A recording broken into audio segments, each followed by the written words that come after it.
Sir ഞാൻ ഒരു തെറ്റും ചെയ്തില്ല സാർ. സാർ എന്നെ പിടിക്ക് സാർ. ഞാൻ ഒരു തെറ്റും ചെയ്തില്ല സാർ. സാർ ഞാൻ ഒരു തെറ്റും ചെയ്തില്ല. അയ്യോ സാർ എന്നെ കൊല്ലല്ലേ സാർ. Please sir. ഞാൻ ഒരു തെറ്റും ചെയ്തില്ല സാർ. അയ്യോ സാറേ ഞാൻ ഒരു തെറ്റും ചെയ്തില്ല സാർ. എന്നെ കൊല്ലല്ലേ സാർ. Please sir. ഞാൻ ഒരു തെറ്റും ചെയ്തില്ല സാർ. Please sir. കൊല്ലല്ലേ സാർ. Please sir.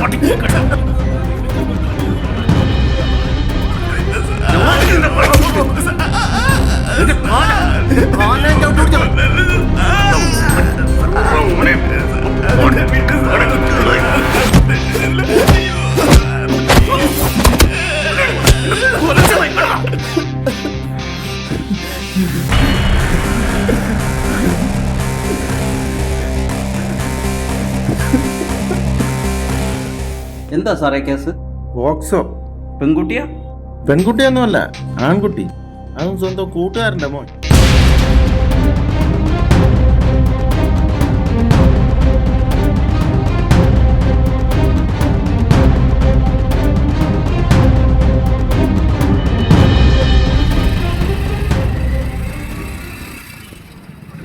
അളിയാ ഒന്ന് ഇറങ്ങിക്കോ. എന്തിനടേ? പഞ്ചസാര വാങ്ങിട്ട് വരാൻ വീട്ടിൽ നിന്ന് പറഞ്ഞേ. വാങ്ങാതെ പോയാൽ വീട്ടിൽ കയറ്റൂല. പോവാം.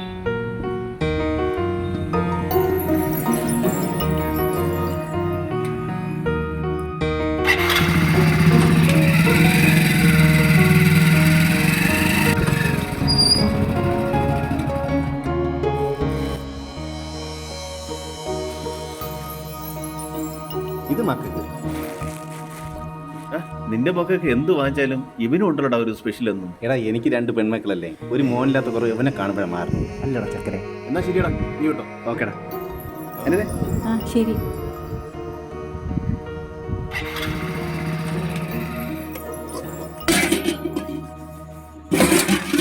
രമേ, ഇതാ പഞ്ചസാര ഇവിടെ ഇരിപ്പുണ്ട്. ഞാൻ ഒന്ന് കുളിച്ചിട്ട് വരാം. ഓ, ഞാൻ വെള്ളം ചൂടാക്കി വെച്ചിട്ടുണ്ട്. ഓ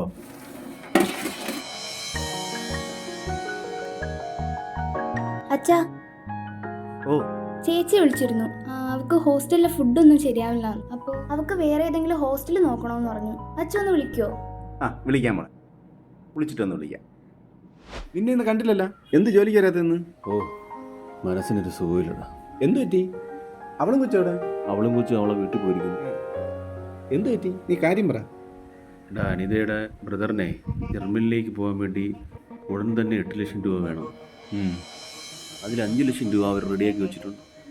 ബാക്കി 3 ലക്ഷം രൂപ ഞാൻ തന്നെ കൊടുക്കണമെന്നും പറഞ്ഞുകൊണ്ട് അവൾ വീട്ടിൽ കിടന്ന് ഒരേ ബഹളം.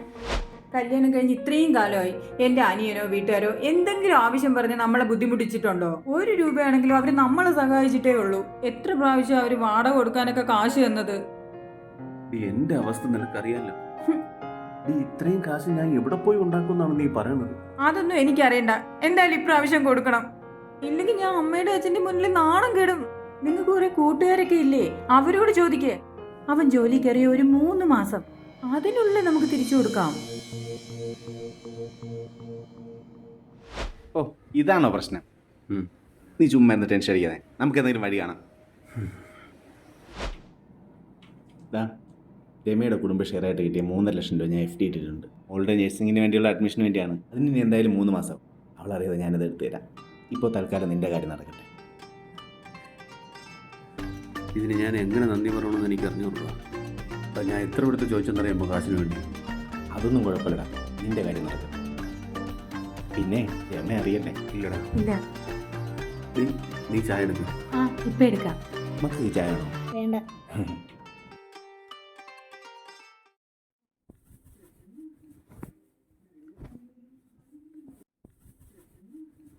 ഞാൻ പറയാൻ വിട്ടുപോയി ചേട്ടാ. മോളുടെ അഡ്മിഷൻ അടുത്ത ആഴ്ചയാണ്. ബാങ്കിൽ നിന്ന് പൈസ എടുക്കാൻ വരുന്നൊന്ന് നേരത്തെ പോയി പറഞ്ഞേക്കണേ.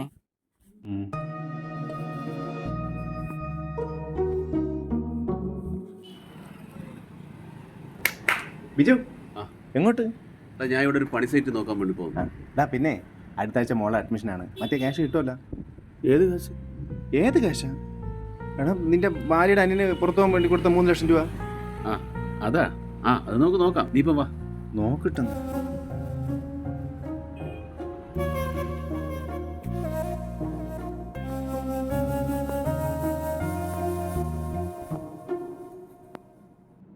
നീ ഉം. ഞാൻ ആ സുഭാഷിനെ കണ്ടിരുന്നു. അവൻ ആ പൈസ തിരിച്ചു ചോദിച്ചു. 3 മാസത്തിനുള്ളിൽ തിരിച്ചു കൊടുക്കാമെന്ന് പറഞ്ഞതല്ലേ? നിന്റെ അനിയൻ ജർമ്മനിയിലോട്ട് കയറിപ്പോയതല്ലാതെ ജോലിയും കിട്ടിയിട്ടില്ല, 3 മാസത്തിനുള്ളിൽ കാശും വന്നിട്ടില്ല. നീ അവനെ ഒന്ന് വിളിച്ചേ. ചേട്ടാ, ഞാൻ അത് പറയാൻ മറന്നുപോയത്. അവൻ എന്നെ വിളിച്ചിരുന്നു. അവൻ കുറച്ച് സമയം കൂടെ ചോദിച്ചു, ഒരു 6 മാസം അതിനുള്ളിൽ കൊടുക്കാന്ന്. 6 മാസോ? ഞാൻ അവനോട് എന്ത് പറയും? നീ അവന്റെ കൊച്ചിന് അഡ്മിഷൻ എടുക്കണ്ടേ? അങ്ങനെ ഇപ്പൊ പെട്ടെന്ന് പറഞ്ഞ് എന്ത് ചെയ്യാനാ? നിങ്ങൾ കുറച്ച് സമയം കൂടെ ചോദിക്കും.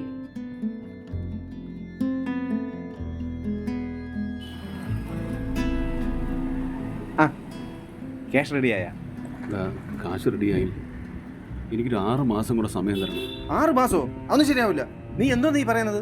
അവൻ ഇവിടെ നിന്ന് പറഞ്ഞിട്ട് പോയി ജോലി ശരിയായിട്ടില്ല. അവനിപ്പോൾ ഒരു പാർട്ട് ടൈം ജോലിയാണ് ചെയ്യുന്നത്. അവന്റെ ചെലവിന് പോലും അത് തരുന്നില്ല.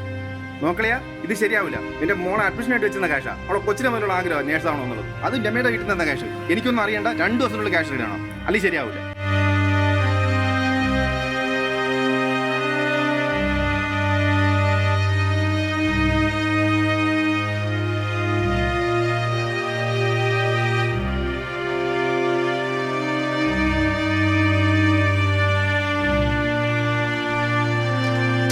നിങ്ങളെന്തോ ഒരുമാതിരി ഇരിക്കണ?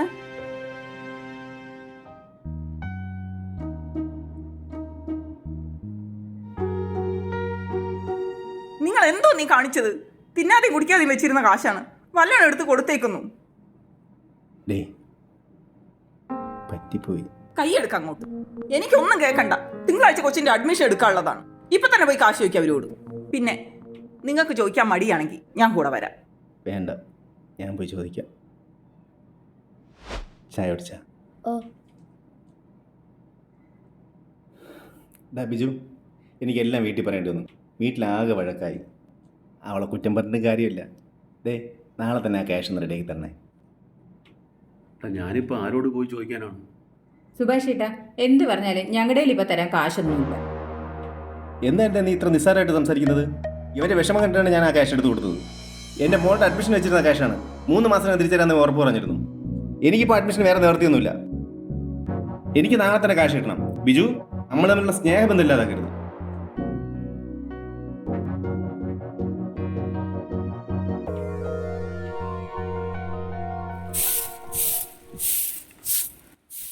മക്കളെ കഴിച്ചാടാ? ഓ. അനിതേ, അവയില്ലേ? ചേട്ടാ, വിളിക്കുന്നു.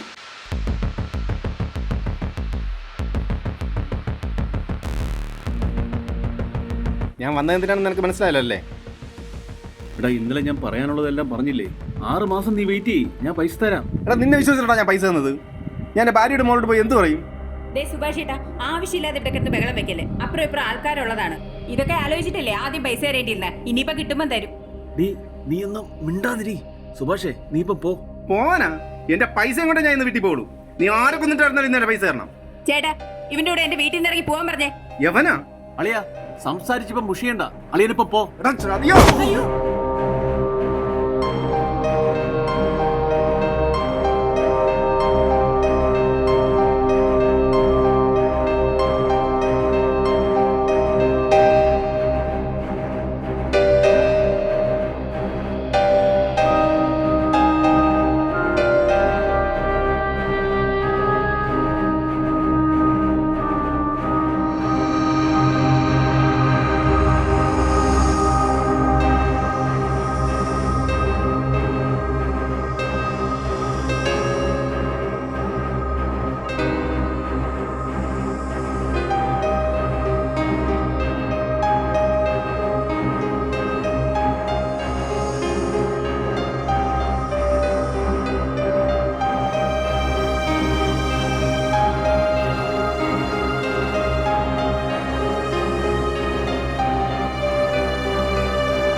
കുഴപ്പമില്ല, എനിക്ക് അഡ്മിഷൻ അടുത്ത പ്രാവശ്യം ശരിയാക്കാം.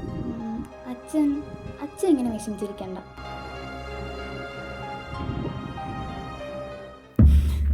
ചേട്ടാ, ആകെ നാണക്കേടായി. ഈ നാട്ടുകാർ അത്രയും കണ്ടില്ലേ?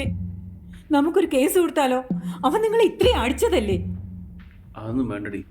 ഞാൻ പറയുന്ന പോലെ നിങ്ങൾ കേട്ടാ മതി. അവ ഇത്രയും നിങ്ങളെ നാണം കെടുത്തിയല്ലേ?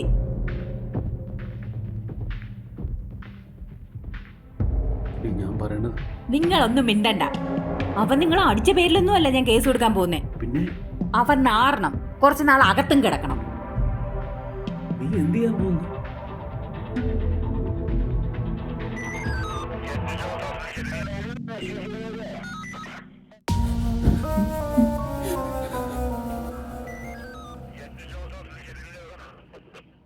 മോൻ്റെ മൊഴിയെടുത്തിട്ട് നിങ്ങൾക്ക് പോവാം. ശരി സാർ.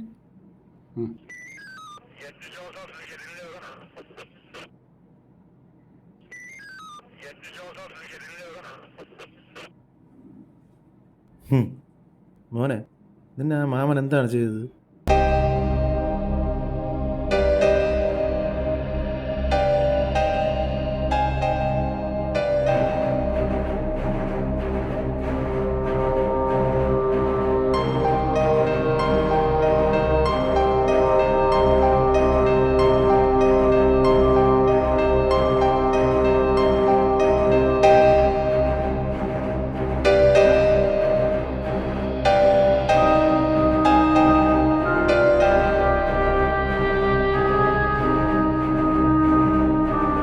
നിങ്ങൾ പോയി പുറത്തിരിക്കും, ഞാൻ വിളിക്കാം. ശരി സാർ.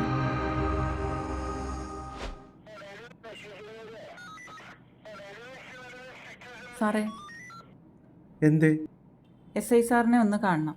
സാർ അകത്തുണ്ട്, പൊയ്ക്കോളൂ. ശരി.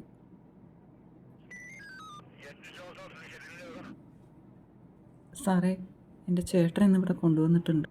പേരെന്തോ? സുഭാഷ്. ഓ, ഉണ്ടുണ്ട്, സാറകത്തുണ്ട്. പീഡകൻ. തനിക്ക് നാണമില്ലേ ഈ പ്രായപൂർത്തിയായ പെൺകുട്ടിയെ കൊണ്ട് ഈ അലവിലാദികൾക്ക് വേണ്ടി പോലീസ് സ്റ്റേഷൻ കയറി ഇറങ്ങി തുടങ്ങാൻ? എന്നച്ഛൻ പാവമാണ് സാറേ, അച്ഛൻ ഇങ്ങനെയൊന്നും ചെയ്യൂല. ഇത് കള്ളക്കേസാണ് സാറേ. അങ്ങേരൊരു പാവം പിടിച്ച മനുഷ്യനാണ്. അങ്ങേര് അങ്ങനെ ഒന്നും ചെയ്യില്ല. അതിപ്പം നിങ്ങൾ അങ്ങനെയല്ലേ പറയൂ. സാറാ കൊച്ചിനോടൊന്ന് ചോദിച്ചു നോക്ക് സാറേ. നീ എന്താ ഞങ്ങളെ പണിയെടുപ്പിക്കാം? ഞങ്ങൾക്കറിയാം അങ്ങനെ പണിയെടുക്കണോ. ഇനിയിപ്പോ ഉള്ള കാലം മൊത്തം നിന്റെ ചേട്ടനെ ഉണ്ടെന്ന് അകത്ത് കിടക്കാം. പൊന്ന് സാറേ, ഒന്ന് മനസ്സിലാക്കും. ഞാൻ പറയാനുള്ള ഭാഷയെ പറഞ്ഞു. നീ സമയം കളയാതെ പോയെങ്കിലും വക്കീലിനെ കാണും. എന്നിട്ട് ഇത് കള്ളക്കേസാണോ അല്ലേ എന്ന് കോടതിയിൽ തെളിയിക്കും. വെറുതെ സമയം കളയാൻ വേണ്ടി.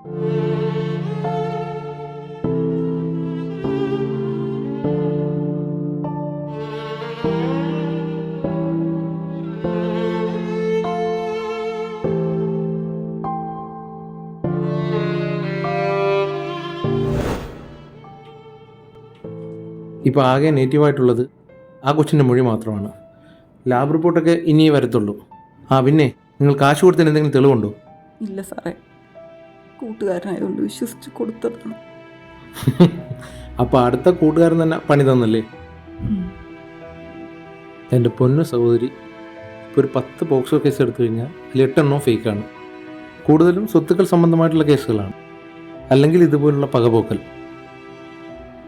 പിന്നെ ഏറ്റവും കഷ്ടമെന്ന് പറയുന്നത് ഇവിടുത്തെ സോഷ്യൽ മീഡിയ ചാനലുകാരുമാണ്. അവന്മാർക്ക് വ്യൂസ് കൂടാൻ വേണ്ടിയിട്ട് ഒരു മൊബൈൽ ഫോൺ എടുത്ത് വീട്ടിൽ വെച്ചിരുന്ന് ഓരോ വൃത്തിയോട് എഴുതി വയ്ക്കും.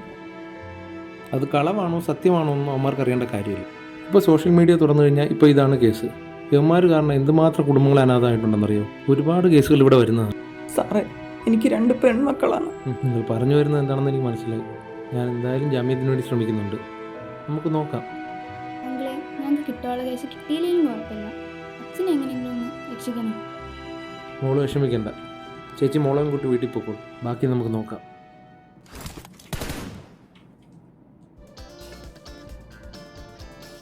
അച്ഛാ,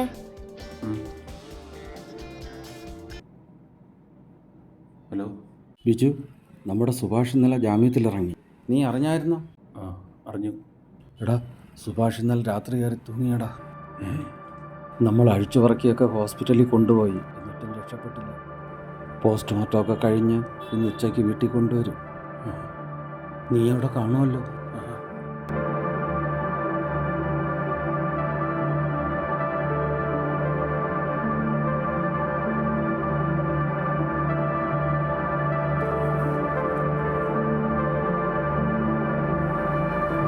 നീ അനിതേ, നമ്മുടെ സുഭാഷ് കയറി തൂങ്ങിയിടി.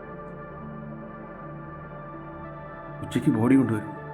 നമുക്ക് അങ്ങോട്ട് പോകണ്ടേ? നാട്ടിലെങ്ങനെ പലരും മരിക്കും. നിങ്ങൾ അതിന്റെ പുറകെ ഒന്നും തൂങ്ങാൻ നടക്കണ്ട. പോയി നിങ്ങളെ കാര്യം നോക്കിക്കേ.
ഇന്നത്തെ ദിവസത്തിന്റെ പ്രത്യേകത എന്താണെന്നറിയോ എല്ലാവർക്കും?